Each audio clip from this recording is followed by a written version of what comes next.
Hello and welcome to the Daily Comic and Collectible, episode 477.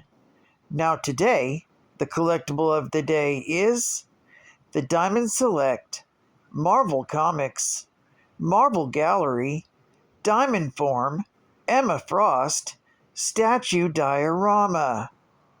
Emma Frost was born to a wealthy family and resented her cold and distant parents until her psychic powers manifested as a teen.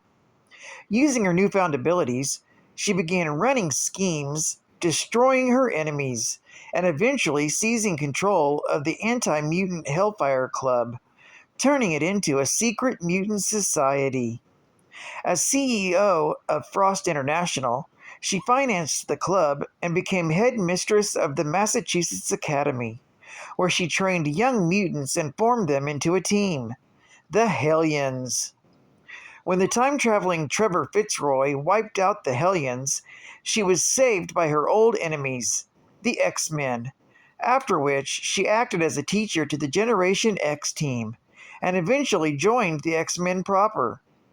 She has since developed a secondary mutation, Diamond Hard Skin, and has even acted as team leader. This 1/7 scale GameStop exclusive diamond form of Emma Frost, also known as the White Queen, is based on her appearance in Marvel Comics' Uncanny X-Men. This 12-inch tall statue is a high-quality sculpt down to the Sentinel diorama base, featuring detailed sculpting and paint applications, with Emma Frost wearing her signature White Queen outfit from her days of the Hellfire Club. Statue was designed by Cesar and sculpted by Alejandro Pereira. Released in August of 2020 by Diamond Select. Now, the comic of the day is X-Men, Volume 1, issue number 129. Released October of 1979, but with a cover date of January 1980. This issue is the new facsimile released in October of 2023 and is the kickoff and part 1 of the Dark Phoenix saga, with story by Chris Claremont and John Byrne, art by John Byrne, and cover by John Byrne. This issue is titled, God Save the Child. We open with the X-Men bidding their friends farewell as they prepare to depart Muir Island. Banshee chooses to stay behind. Having lost his sonic scream ability, he feels his usefulness to the team is limited, whereas Moira needs his support while she recovers from her recent traumas. Cyclops extends offers to Madrix, Havoc, and Polaris to join the X-Men as Banshee's replacement. Each of them respectfully decline, and so the X-Men leave. However, Phoenix leaves with them, finally rejoining the team. As the Blackbird cruises over the Atlantic, another private jet owned by the Hellfire Club transports Jason Weingard to the States as well. He once again causes Jean to experience hallucinations of being an 18th century noblewoman, who's in love with his own ancestor. This time, he creates an illusion that they're crossing the ocean on a ship together. Jean had previously assumed her visions were some manifestation of Proteus's reality warping ability, but now thinks to herself that her Phoenix ability may be causing her to experience actual time slips, perhaps experiencing the life of an ancestor of hers. Scott's approach snaps her out of this supposed time slip, and the two discuss their relationship. Jean lets him know that she's gotten glimpses of Colleen Wing from the other X-Men's thoughts. Scott assures her that this brief romance with Colleen Wing only happened because he thought Jean was dead, and that Colleen is a friend, nothing more. The two confess their love for each other and share a kiss. As the Blackbird approaches the X-Mansion, the team is alerted that the security perimeter has been breached. Storming into the school, the X-Men are surprised to find that their mentor, Charles Xavier, has returned to Earth. Over the next few days, Scott and Jean spend a lot of time catching up. Jean, ponders to herself how she overheard the professor's thoughts, and knows that he returned due to the concerns for her new powers. The couple are approaching the danger room when Wolverine suddenly storms out of it. Scott realizes that Professor X, who's had very little time actively leading the new team, is using the very same heavy-handed methods he used to mentor the original team. Scott advises him that the new team is not a group of teenagers and that he's learned that he must use a different approach with them. Xavier dismisses this advice, suggesting that Cyclops' own confessed inability to discipline the team was a failure of leadership. Before their argument can continue, Cerebro alerts them to the existence of two new mutants whose powers have manifested, one in Chicago and the other in New York. The professor mobilizes the X-Men to investigate the two new mutants. He will lead half the team to Chicago, while Scott takes the other half to New York. The team is unaware that they're being spied on by the inner circle of the Hellfire Club, which includes Jason Weingard. The shadowy members of the Hellfire Club want to acquire these mutants before the X-Men do. The club's White Queen is dispatched to deal with the one in Chicago, while Jason Weingard is sent to deal with the one in New York. In the suburb of Deerfield, Illinois, 13-and-a-half-year-old Catherine Kitty Pryde returns home from ballet practice to find her parents meeting with Emma Frost, the White Queen in her civilian guise, who is head mistress of the exclusive Massachusetts Academy. Kitty instinctively dislikes Ms. Frost and realizes that the facts that her parents are discussing sending her to a private school means that her parents intend to split up. She lays down on her bed in her upstairs bedroom to rest as a migraine hits her.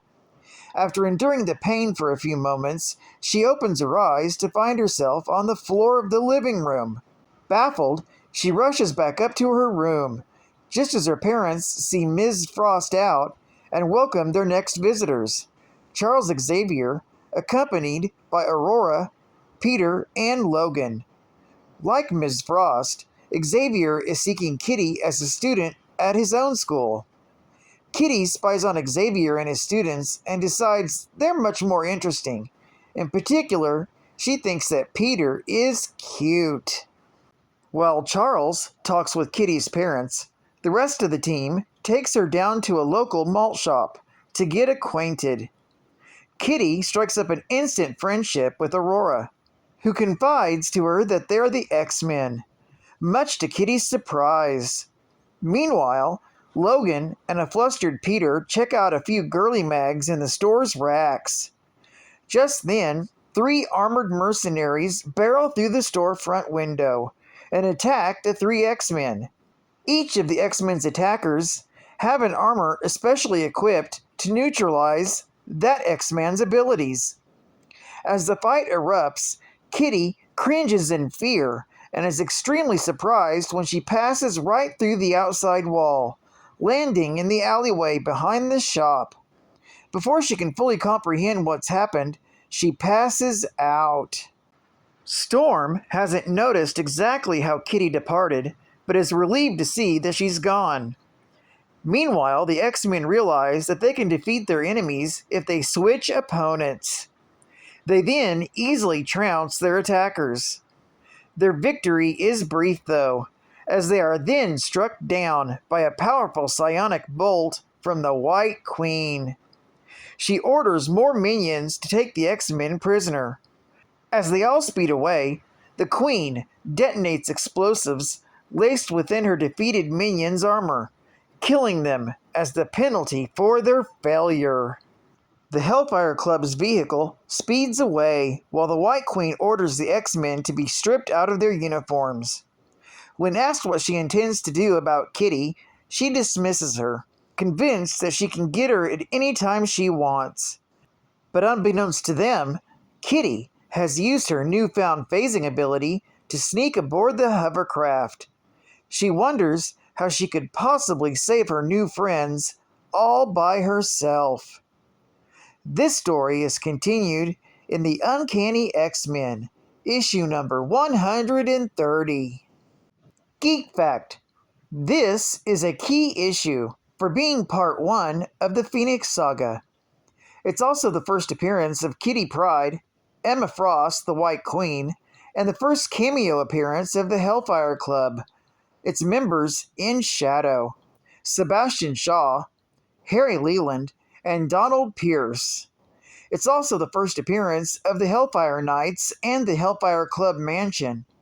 And due to injury, Banshee leaves the team, while Professor Xavier returns to Earth and rejoins the team.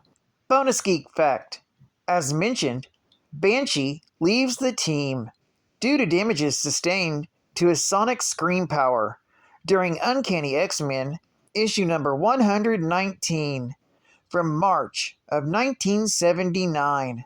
Another bonus geek fact: this is the start of the first Hellfire storyline, which leads directly into the Dark Phoenix Saga. The storyline continues from this issue through X-Men Volume 1, issue number 138, from October of 1980. Advertising ad fact: check out this new electronic action toy. From outer space to the pages of Marvel Comics, to your toy store comes the mighty champion of justice and truth, the greatest of all space knights. Rom has come, and evil is on the run. Whoa! Rom, the Space Knight, is a microelectronic toy from Parker Brothers. His rocket pods light up, his respirator makes realistic breathing sounds, and the 3 accessories shown not only light up, but make dramatic electronic sounds. A 9-volt battery is not included, but needed. You could pretend he's come from a galaxy far, far away to make heroic adventures with you. Only from Parker Brothers. Marvel Hostess Heroes. The Human Torch in The Ice Master Commander. The city is in the middle of a deep freeze. The Ice Master is living up to his threat to put us into a new ice age. Even though you're not hot enough to melt my heart of ice, Flame Face. He's right. His power's not just ice, it's life-stealing cold. Leaving me cold, hot shot. Getting you something that will warm you from the inside out, Ice Master. Hostess fruit pies, all for me. Apple and cherry. What crust? So light, so tender, and I'm warming up to the real fruit filling.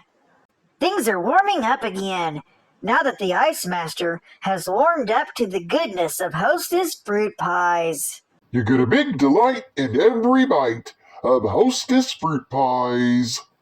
And final geek fact: in the background scene at the malt shop before the fight, Wolverine is thumbing through an issue of Hustler magazine, with Colossus standing behind him shocked. He's then rebuked by the store owner while leaping through Penthouse. Other magazines on the newsstand are Vogue, Starlog, Playboy, and Marvel's very own magazine, Epic. Well, I'd like to thank you for joining me for another Daily Comic and Collectible, and I hope to see you again tomorrow. This is Cat Fan Comics Man, and I'll catch you on the flip. Over and out.